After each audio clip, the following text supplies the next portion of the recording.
বেকারত্ব কখনো কারো জীবনে ভালো কিছু বয়ে আনে না। সেক্ষেত্রে আপনি চাইলে খুব সহজেই মাছ চাষ করে জীবনের সফলতা নিয়ে আসতে পারেন। তো প্রিয় দর্শক শ্রোতা, এখন আপনারা যে মাছটি দেখছেন এটা হলো আপনার তারা বাইং মাছের পোনা। তো আমাদের কাছে আপনারা তারা বাইং মাছের পোনা ছাড়াও অরিজিনাল মরিসিস তেলাপিয়া মাছের পোনা 28 থেকে 30 দিন হরমোন কমপ্লিট করানো আমরা আমাদের হ্যাচারি থেকে গ্যারান্টি সহকারে এই মাছের পোনাগুলো বিক্রি করে থাকছি। আপনারা চাইলে এই মাছের পোনাগুলো আমাদের কাছ থেকে নিয়ে চাষ শুরু করতে পারেন, ইনশাল্লাহ ভালো একটা ফলাফল পাবেন।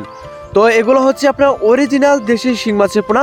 আপনারা যারা শিং মাছ অথবা দেশি ট্যাংরা, গুলশা, মনসিস, তেলাপিয়া, থাই, পাঙ্গাস সহ আপনার ইত্যাদি মাছের পোনা খুঁজছেন, তারা চাইলে এখনই আপনারা আমাদের সাথে যোগাযোগ করে এই মাছের পোনাগুলো নিতে পারবেন। একটি কথা মনে রাখবেন, খামার আপনার, কিন্তু ভালো মাছ দিয়ে সফলতা আনার দায়িত্ব আমাদের। সুপ্রিয় দর্শক শ্রোতা, এছাড়াও আমাদের কাছে পেয়ে যাবেন আপনার নদীর আইর মাছের পোনা। আপনারা যারা আইর মাছের পোনা নিতে যাচ্ছেন তারাও চাইলে এখনই আপনারা আমাদের ভিডিও স্ক্রিনে থাকা নাম্বারে অর্ডার করতে পারেন।